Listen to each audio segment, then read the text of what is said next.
Hi everybody, so I'm back for another video.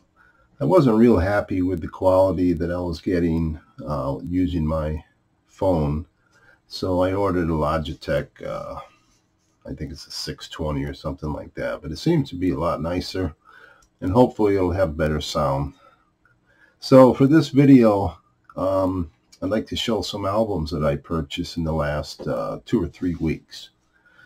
So the first one is Skull and Roses. This particular one is a Barnes & Noble exclusive on colored vinyl. Great sounding quality. No complaints whatsoever with this album. This is my favorite Grateful Dead live album. I wouldn't say I'm a Deadhead, but I have a lot of Grateful Dead records.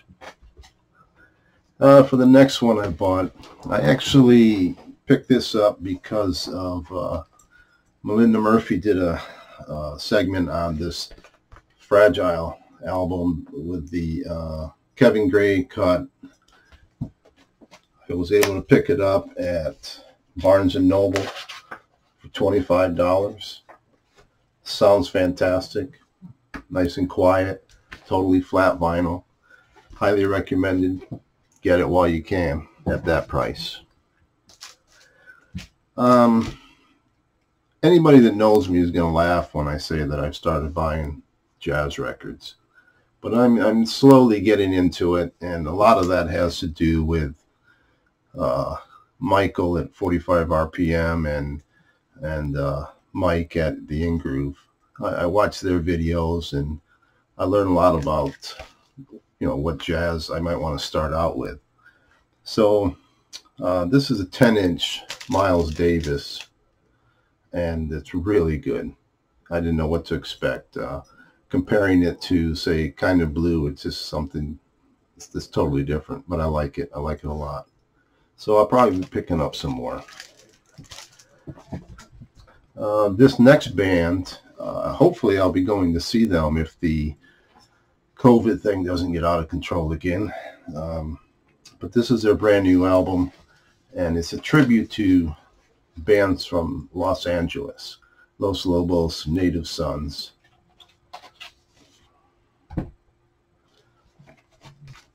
Very, very good album. This particular one is on colored vinyl.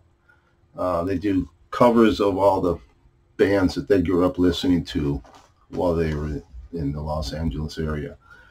Just off the top of my head here looking, they do some Buffalo Springfield, some Jackson Browne, some Beach Boys, War. Pretty good. If you're not sure, go to YouTube or some streaming service and check it out and see what you think of it. Another in the jazz titles. My first time listening to it, but I'm happy with it, and I'll be spinning it some more. And eventually I would like to get, I've always collected records ever since I saw the Beatles on Ed Sullivan when I was 10 years old. First album I ever bought with my own money was the Hard Day's Night soundtrack. And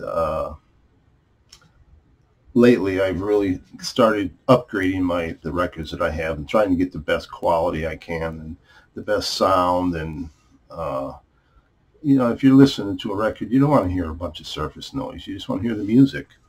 So I've really been getting pretty deep into mobile fidelity, and as they come out I'll be picking them up, but it's kind of hard to go back and get ones you've missed just because of the way the prices are anymore.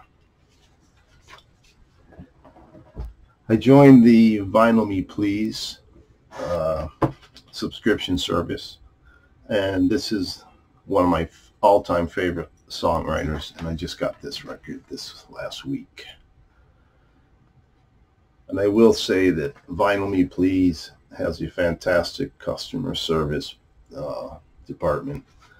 This record arrived just totally beat up. I mean, the cover was all bent down and torn. and it was obviously damaged in shipping, and they just took care of it for me. And another one in our half-speed masters. Just the drums on Jump Into the Fire make this a worthy purchase. Can't go wrong with this one. Nielsen, just such a great songwriter and singer. And this is one that just came out. Both of these titles are 45 RPM, so they're 2 LP sets. This one I'm not such a big fan of, like Nielsen Schmielsen, but this has its moments. And one of my favorite albums, the One Step, Paul Simon, Still Crazy After All These Years. Sounds fantastic.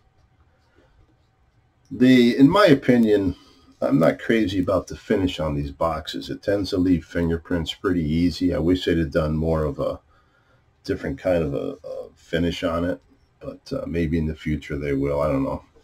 Anyways, this is number 7548 out of 8,000, so I guess I got in just under the cutoff on that one. And then, being a huge Beatles fan, I tend to buy everything that comes out on the Beatles. So this is the George Harrison exclusive splatter vinyl that was only available through his website.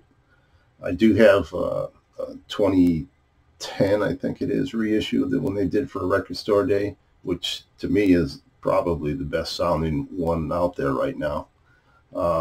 I just wanted to get this because of the splatter vinyl. I'm not sure if I'm going to open it or not, simply because I did buy this one, and this is a monster. 8 LPs, not a bad track on it. It's just great quality all the way around. The book, the boxes for the albums, everything about it is first class.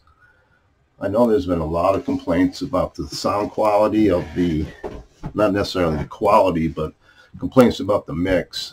I, for one, I don't have a problem with it. I think it sounds great.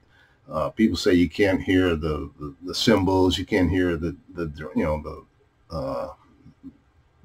drumming, and I think it sounds great. It is a different mix, but if you want to listen to the original, I do have the original I can go back to. So I'm very happy with it and glad I got it.